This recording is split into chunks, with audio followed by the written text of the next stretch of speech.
फतेहपुर जिले में मौलाना फिरोज आलम के जेल जाने से नेपाल में रह रहे परिवार का रो रो कर बुरा हाल। ग्रामीणों का आरोप है कि मौलाना फिरोज आलम पर फर्जी मुकदमा लिखकर भेजा गया जेल। संयुक्त टीम की जांच में मौलाना फिरोज आलम पाया गया था दोषी, जिसको पुलिस ने गिरफ्तार कर भेजा था जेल। फतेहपुर जिले के गाजीपुर कस्बा में रह रहा था नेपाली मौलाना, जो कि सोशल मीडिया में बना चर्चा का विषय। दरअसल मौलाना फिरोज आलम नेपाल देश का निवासी है, जो कि 2001 में भारत देश के फतेहपुर जिले में गाजीपुर कस्बे में रहकर तालीम लेने आया था। तालीम पूरी हो जाने के बाद मौलाना फिरोज आलम को गाजीपुर में स्थित बड़ी मस्जिद का मौलाना बना दिया गया। मौलाना बनने के बाद फिरोज आलम ने बच्चों को तालीम देने का काम करने लगा और नमाज भी अदा करने लगा। वहीं ग्रामीणों ने बताया कि उनके ऊपर लगे धर्म परिवर्तन और बच्चों को गलत शिक्षा देने की बात बेबुनियाद है। उन्हें फर्जी तरीके से फंसाया गया है। साथ ही सैकड़ों ग्रामीणों ने यह भी कहा कि दस्तावेज जैसे Aadhaar card, PAN card, voter ID और पासपोर्ट की रही बात, तो वो कई साल से रह रहे थे गाजीपुर में, जो कि आवश्यकता उपरांत उन्होंने बनवाया था। सवाल यह खड़ा होता है कि पासपोर्ट बनाते समय पुलिस वेरिफिकेशन और LIU की भी वेरिफिकेशन की आवश्यकता होती है, लेकिन तब अगर पासपोर्ट बनाते समय पुलिस सही तरीके से जांच की होती, तभी फिरोज आलम गिरफ्तार हो गया होता। फर्जी दस्तावेज बनवाने में पुलिस का भी हाथ रहा होगा। गांव के सैकड़ों ग्रामीणों ने बताया कि फिरोज आलम एक नेक आदमी थे, उनको ज्यादा इधर उधर से मतलब नहीं था। कुछ लोगों ने किसी बात को लेकर फिरोज आलम पर एतराज जाहिर की, तो न चाहते हुए भी फिरोज आलम को मस्जिद से हटा दिया गया। मस्जिद से चले जाने के बाद फिरोज आलम कस्बे में एक किराए के घर में रहने लगा। लोगों ने यह भी बताया कि मस्जिद से हटा देने के बाद भी नहीं भरा तो उनके ऊपर फर्जी मुकदमा लगवाकर जेल भिजवा दिया गया।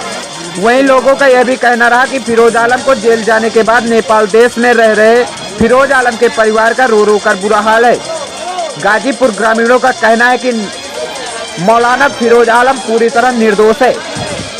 हमारे संवाददाता संदीप कुमार की गाजीपुर से खास रिपोर्ट। बने रहिए युग जागरण न्यूज के साथ। मोहम्मद हंसराज खान है।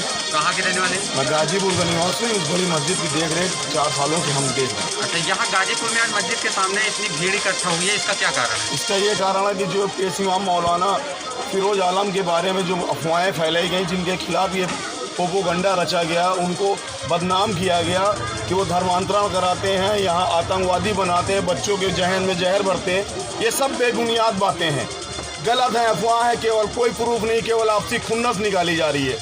उनकी आपसी जो मुँह चाहिए, जैसे हम आप हैं, हमसे आपसे कोई बात हो जाए, उस चीज़ की खुन्नस निकालने का काम इन लोगों ने किया है। किसी तरह का कोई प्रूफ इनके पास नहीं है कि उन्होंने धर्मांतरण कराया, किसी भी तरह का किसी बच्चे के अंदर कोई जहर बोला, कुछ नहीं। बहुत ही निहायत शरीफ आदमी थे। फतेहपुर में उन्होंने तालीम हासिल की, उसके बाद वो यहाँ आए, यहाँ आकर रहने लगे।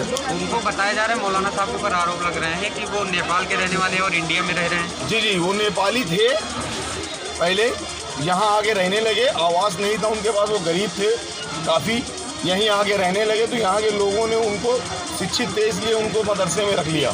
बच्चों को पढ़ाने का, तालीम का काम करते थे। कितने वर्षों से रह रहे हैं यहाँ? ये 2006 में यहाँ आए हुए थे, जब से बच्चों को तालीम ही दे रहे हैं। आज तक इस पूरे गांव में, कस्बे में 20,000 लोगों की आबादी में आज तक किसी भी एक बच्चे को, औरतों को, लड़कों को या किसी भी धर्म के विशेष किसी तरह की कोई टिप्पणी नहीं की उन्होंने। अब आप सरकार को या उच्च अधिकारियों को क्या संदेश देना चाहेंगे? हम ये संदेश देना चाहें कि इसकी उच्चतरी जाँच कराई जाए।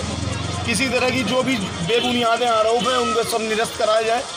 इस गांव में आके तफ्तीश करा ली जाए, लोगों की गवाही ली जाए, जो भी अच्छे हैं बुरे हैं क्या है, जांच करा ली जाए उसकी। यहाँ पर मस्जिद के सामने जो भीड़ इकट्ठा है, लगभग कितने लोगों का अनुमान होगा? ये लमसम 1000 लोग अभी मौके में, जिन लोगों को कुछ पता नहीं है। तब अगर यहाँ लोगों को बता दिया जाए कि हजरत के बारे में ऐसी ऐसी चीज़ें, और जाँच करा ली जाए, किसी भी तरह की जो भी जाँचें हैं, इस गवर्नमेंट से, यहाँ के प्रशासन से, आला अधिकारियों से अपील है हमारी कि हमारे हजरत के ऊपर जो भी आरोप लगाए गए हैं वो बेबुनियाद है।